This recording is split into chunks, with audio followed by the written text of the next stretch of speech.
You are 23 years old. 3 screens glow in front of you. The city is still dark outside, but you've already been working for hours.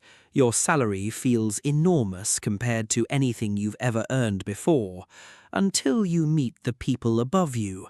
The managing director makes more in a month than you will make all year. For the first time, you understand that wealth is not a number, it is a ladder.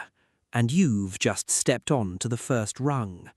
At this level, your job is simple. You build models, you check numbers, you fix mistakes nobody else notices. You learn quickly that effort alone means very little. The people working hardest are not the people making the most money. The people closest to decisions are. That realization changes everything. You stop focusing on work, you start focusing on where power lives. And eventually, the door opens. A few years later, you're no longer sitting outside the meeting, you're inside it.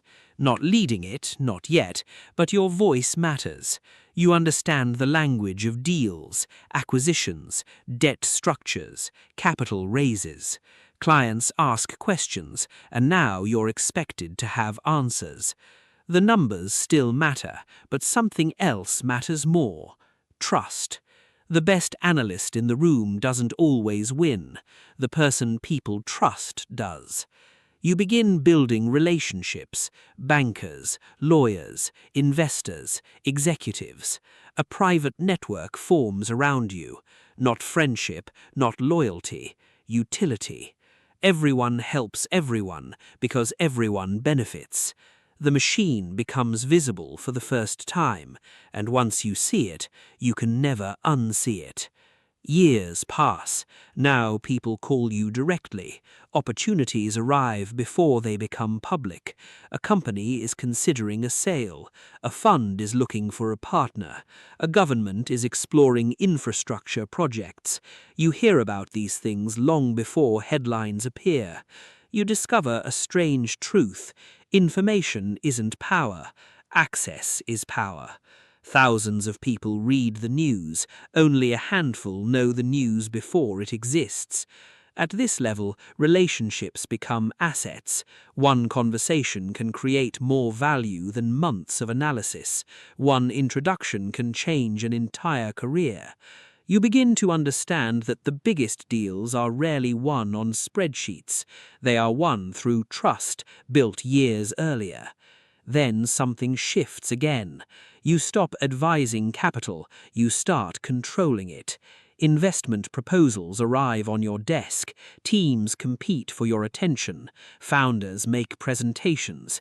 Executives pitch strategies. Everyone wants funding. Everyone wants approval. Everyone wants access. You notice something unexpected. Money attracts people. Capital attracts institutions. Entire organizations now move in response to your decisions. A single signature can direct hundreds of millions of dollars.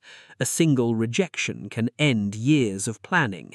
The numbers have become larger than you ever imagined, yet strangely, they feel smaller. Because your perspective has changed. You no longer think about money, you think about allocation. Another decade passes. The rooms become quieter, the titles become longer, the decisions become larger. You meet ministers, fund managers, corporate chairmen, central bankers. The conversations are different here. Nobody talks about working harder. Nobody talks about productivity. Nobody talks about motivation.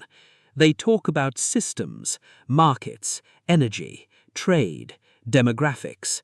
Entire industries become pieces on a board. The game is no longer about individual companies. It's about understanding where the world is moving before everyone else does. And for the first time, you notice the cost. Your calendar is full, your network is enormous, but your circle is small, very small. Power expands influence. It does not necessarily expand connection. Then comes the final level. No impressive title, no corner office, no public recognition, just a name. The people who matter already know it. You no longer chase opportunities, opportunities find you. You no longer react to markets, you position yourself before markets react. A handful of meetings each year determine more capital than most people will see in 1,000 lifetimes. There are no presentations, no sales pitches, no performance reviews. Only conversations, careful words exchanged between people who understand exactly how much influence sits inside the room. And then you realize something. The highest form of financial power was never money. Money was only the tool. The real power was access. Access to information, access to relationships, access to decisions, access to the future before it becomes visible. One morning in a tower filled with glass and light, a young analyst sits down at his desk. 3 screens, fresh coffee, student debt, big ambitions. The market is about to open. He believes success is about salary. He believes hard work alone determines outcomes. He has no idea how large the machine really is. But soon enough, he will. The screens flicker, the opening bell rings, and the machine takes another step forward.